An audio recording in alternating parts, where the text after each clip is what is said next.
What's good, family? Shout out to my doggy Clates B for boosting up your man the YB coin.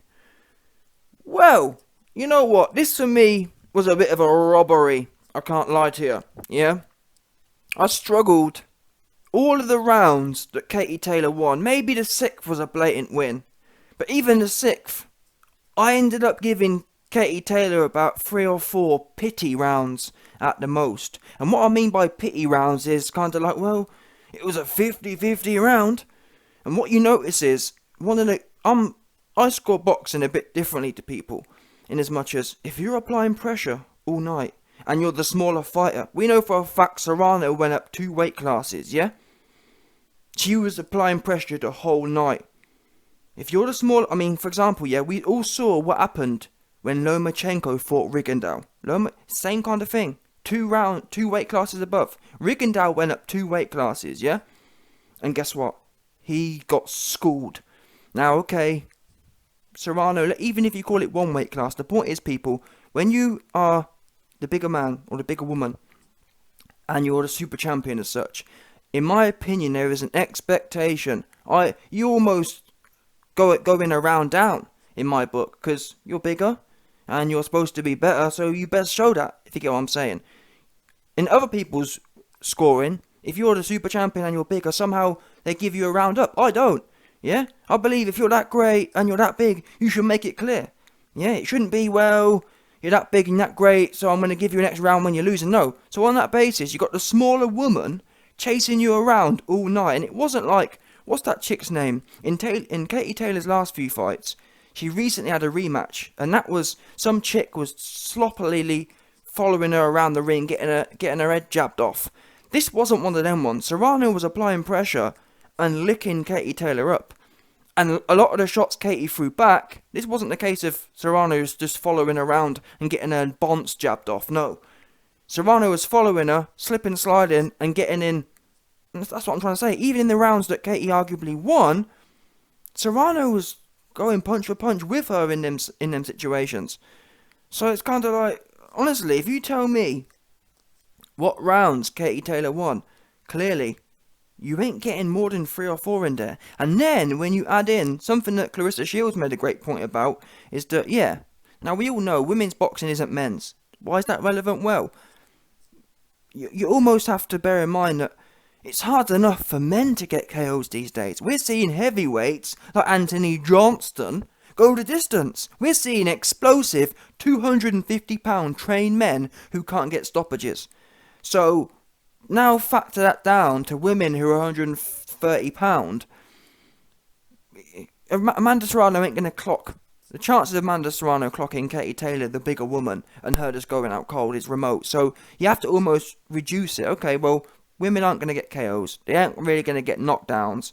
So what's the next best thing? Well, Serrano versus Taylor round 5 is pretty much the next best thing as a 10-8 round for women, if you get what I'm saying. So that's another key way I normally score fights is, who was down bad the most? Yeah? Scrap adding up the rounds in a particular fight, arguably, yeah. It's a bit like, if you get put down in a fight and you don't put the other guy down, that's almost on your side. Yeah? Especially when you're not applying pressure. This wasn't the case where, well, yeah, Katie Taylor got roughed up once, but she was pushing it the whole night. No, she was getting backed up the whole night, and was the only one who looked like she was about to be stopped. And she was fighting someone smaller than her. So when you add all these factors, it's kind of like, oh, where was she winning this fight? And to be fair, I did actually bet some coin on it being a draw, which wasn't far off. I also bet on the fight going the distance. But anyway, so yeah, the fight could have been a draw, but Jake Paul even said, at best, the fight was, or at worst, the fight was a draw for us. And I actually think this could be some sort of robbery, to be honest with you. I thought, part of my process, initially, I actually bet 100 Skrilla on Serrano. I just literally took it off before. I don't know, whatever possessed me to take it off, I did take it off, thankfully. And Serrano won the fight, bottom line. And the reason I thought she would win, I thought, worst comes to worst, it's in America. But this shows, it's not about America. It's about who's the promoter with. And we know Eddie Hearn, DAZN, is with Katie Taylor. Katie Taylor's got all that legacy as well. She's the big draw as such, and Ireland, and all that kind of stuff. Not a good look. I mean, there must be, in my opinion, if Serrano wants it, which I wouldn't see why she wouldn't, there must be a rematch. I think Serrano has got more to... Katie Taylor's, in my opinion, as far as women go, she's decent, but she's always been limited. I see more class and more finesse from Serrano. I would love Serrano, though, and most women, in fact, to train more like Canelo, in as much as all these pity-patty shots. If Serrano had focused on getting them elbows, digging them elbows in deep, rather than just slapping with her arms. You can see it. Her elbows are all caved in, and they're just slapping. Don't do nothing. Rather than throwing, and this is, you can even look back at Canelo's earlier career. Earlier in Canelo's career, yeah, i.e. pre-2017, he would be a volume puncher, just pity-pattying. Now, he refines it. I'm going to put 1 or 2 big, thick bangs in. And it's paying off dividends. All that pity-patty stuff's overrated. Get some... Focus on being precise. Focus on making people miss and making them pay. Like Katie Taylor was putting out fast combinations, which most women do. But it's a great opportunity to step off and whip a big shot. But there was no real proper hard making people pay in the fight. It was all slap, slap, slap, slap, which is all pretty much how women's boxing goes. Now Serrano's known as a power puncher, so I'm not sure why. And to be fair, she did put some good single shots to the body, and they were the most. She was digging her right hand to the body. But it just wasn't consistent enough. And I feel like they expended a lot of energy pity-pattying, which is low yield as well. You're putting out a whole bunch of energy, extremely tiring, and you don't get much back for it. If she'd have focused on, imagine if she'd have put some of them strong right hands as clean shots to Katie Taylor's bonds. It might have literally made the difference there. But yeah. People have been talking about 3-minute women's rounds. Now, women have been arguing they want equal rights and equal pay. Well, you best start with 3-minute rounds, because 3-minute rounds, I don't think Katie Taylor would have made it out of that 5th round, to be honest. Although she probably would have. She probably would have been knocked down and then got a rest and a 10-second count. She probably would have made it through, but for sure, that's another reason which made me bet against the fight not going the distance. Because when you've only got 10 2-minute rounds, it's hard enough, like I said before, it's hard enough for men to get a knockout in 3 minutes. In 2 minutes, you get a whole minute of recovery. It's basically 1 minute on, 1 minute off kind of thing. It's like trying to build momentum and trying to get someone tired in 2-minute rounds, and there's only 10 of them, is difficult. Although, what I will say is, people talking about 3-minute rounds and 12 rounds, watch the fight. As in, watch the 12th round, they was both gassed. They was done. So, if you're done after 10 twos, you'd be... But that's the point, though. You're meant to be done. That's how stoppages come about. You can bet your bottom dollar, if they were doing 10 threes, that 5th round wouldn't really be the 5th round, would it? Because 3-minute rounds would make the 5th round something like the... What would it be? Well, yeah, what I'm saying is, that 5th round when Amanda Serrano got momentum, they'd only been fighting for 9 minutes. Whereas in a traditional fight, they would be 15 minutes in, which would be more like the 8th or 9th round. So if Serrano had that kind of momentum then, Katie would have been that more gassed and etc. And the stoppage would have been much more likely to come. So either way, man, bottom line is, for me, this does feel like a bit of a robbery. It's not a surprising robbery. You're on an Eddie Hearn show, it's Katie Taylor's little thing, and not surprising. And it wasn't... As far as women's boxing go, this is pretty clear of robberies you're going to get. Because I get normally, well, women's boxing doesn't have the cleanest. When you think about Jack Casserole versus Josh Taylor, that was more clean and Floyd Mayweather-esque outboxing. This wasn't one of them ones, because that's pity-patty stuff. But as far as pity-patty goes, I don't know what people was watching to say Katie Taylor won that fight. I don't know. You have to tell me what you saw there. Because on all the big points, who did the most damage? Katie Taylor was cut. Who was running? Who was a smaller fighter? When you're a smaller fighter, yeah, I'll give you some points up. Because to be fair to Serrano even said after the fight, I'm the one who went up 2 weight divisions. Fair point. You can't argue with that. It's not Katie Taylor's fault, but I'm just saying. There's an expectancy of, okay, you best sun this cat. Who does this cat... When you're the bigger Don, yeah, like Lomachenko sunned Rigondeaux for whatever reason. That's what you're supposed to do. When you go in there with someone who's smaller than you let them know, listen, there's big dogs up here. This is big dog work. Yeah, I'm going to give you some big chick work right now. That's what you're supposed to do. Katie Taylor didn't do that. She was backing up the whole night. Backpedaling, running. And then it wasn't like she was backpedaling and boxing Serrano's head off, because normally Serrano wasn't applying super high IQ pressure as such. She was just marching forward. Why is that relevant? Well, Katie Taylor could have pulled off because for example, look at Josh Taylor. Josh Taylor applied a similar strategy. He wasn't applying any high IQ pressure. He was just walking forward with his chin in the air. Now, Serrano was a bit more cute, but still the same principle. She wasn't like super, like slipping and sliding, bobbing and weaving on the way in. She was just plodding forward. So the point is, Jack Casserole made it clear that he was boxing Josh Taylor's bonce off. Yeah? Katie Taylor didn't do that. So it begs the question, you got the smaller fighter running forward all night, and you can't make it look like you can't make yourself look like you're Floyd Mayweather. That's a bad look. Especially when you can. That's the woman's name. The woman's name was Delphine Pursoon. That's what I'm talking about. Now, again, Katie Taylor didn't look like Floyd Mayweather, but when Katie Taylor was outboxing Pursoon in the rematch on the back foot, that was a women's boxing lesson as such.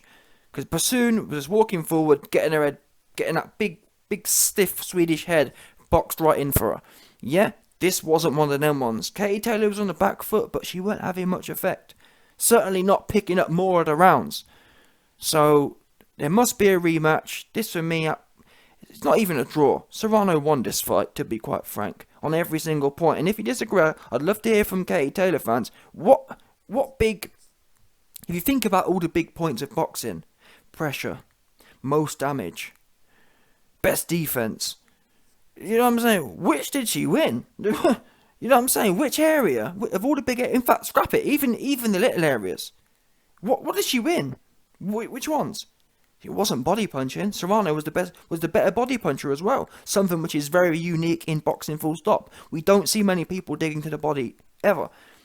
Show me the last time we saw Anthony Johnson dig to the body. You don't. That's the point. So on every single area, Serrano won. So how did Katie Taylor win the fight? I'm baffled. It is odd. It really is odd. Because normally, if you're the pressure fighter, you get points. Normally, if you do the most damage, you get points. So which area was Katie Taylor picking all these rounds up in? I don't know. Robbery, in my opinion. I can't give Katie Taylor more than 2-3 rounds. And even if you say you give her 4, she still lost. And even if you say you give her 5, she still lost because Serrano's 5. If you pick Serrano's best 5 rounds, yeah, and put it right versus Katie Taylor's best rounds, because of the 4th and the 5th from Serrano, Katie Taylor never had a 4th and a 5th, did she? What was the round? What was the 2 rounds or the 1 round even? The 5th. What was Katie Taylor's 5th round? There wasn't one. So even if you go 5 for 5, which she didn't, Katie Taylor didn't win 5 rounds. Simple as that. So you then have to say, okay, for Katie Taylor to have won this, she must have won like 6 or 7 rounds, and there's no way that happened. So it was robbery, simple as that. She got robbed. Amanda Serrano got robbed. Don't deal with Eddie Hearn. He's always going to set it up with the judges. And really, it's simple as that. Split decision. And the split decision's kind of like a consolation. Oh, well, we're not going to completely pull your pants down and me too you. But you know what I'm saying? But you might as well have done. So, in fact, let me read through my notes here. Oh, yeah, Katie Taylor retiring now. Tony Bellend started pulling the party line at the end. Tony Bellend was saying how much Serrano was winning, yeah? Then after the fight, he basically said that, listen, Taylor must retire now. And rather than being honest and saying, listen, Katie, you got lucky there. You got a robbery win. You best run off and retire. He's trying to make out, oh, no, it's for other reasons. It's because she got rocked. No, she got the robbery win, and she knows she probably ain't going to win the rematch because Serrano's only going to get more comfortable at this weight and get more finesse. So Katie Taylor hasn't really made any big leaps in terms of potential in years. She's pretty much a static fighter now. Serrano's still got gains to be made, I feel. And the rematch is only a matter of time. Well, you'd like to think. It depends if... That's the problem, you see. Serrano almost needs a cold KO win. Yeah, just to get a draw. If Serrano knocks her out, if Serrano ices Katie Taylor in Ireland, she might get a draw. Do you know what I'm saying? Katie Taylor's like Canelo kind of thing, one of them ones. This reminds me to some extent of Golovkin versus Canelo 1. You know what I'm saying? Although, either way, scrap it. I don't give a F what you're saying, man. Bottom line is, this stinks. Yeah, because no one talks about a retirement for a fighter who was on top. Did you hear anyone talking about Tyson Fury retiring? No, apart from himself. Do you understand? No one wants Tyson Fury to retire. So, and people are saying for Katie Taylor to retire before she gets an L. And Eddie Hearn even let it slip. Eddie Hearn said, "Oh yeah, we want a rematch, but really we want to go back to Ireland." And Eddie Hearn's implying he wants an easy fight in Ireland first, i.e., it won't happen the rematch. They'll go back to Ireland, have an easy fight, and then run off and say, "Oh no, we're retiring, GG." So yeah,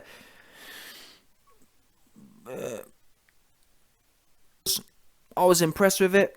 Good show. Both chicks showed more heart than a lot of men, to be honest. Yeah, their shots aren't as heavy, but in terms of getting stuck in, they got stuck in, which is more than you can say for a lot of guys. That was actually, apart from the lack of power, if you applied power to that equation, this would have been more entertaining than most fights today. Oops. Yeah, so a lot of men need to watch that and say, you know what I'm saying? And get your wicks out. That's what you're supposed to have. What do you think God gave you wicks for? He didn't give you a Wicks Johnston, big bodybuilder looking ass. He didn't give you a big bulbous chest to be playing touch butt in the park with Ido Portal. Yes, so watch that and learn how to get stuck in. Because Katie Taylor's had her face bust a few times. AJ got his face bust against middleweight and started, oh my eye, oh. Yeah, big scary ass. So yeah, fair play to the chicks, but definitely a robbery, no doubt about it, 100%.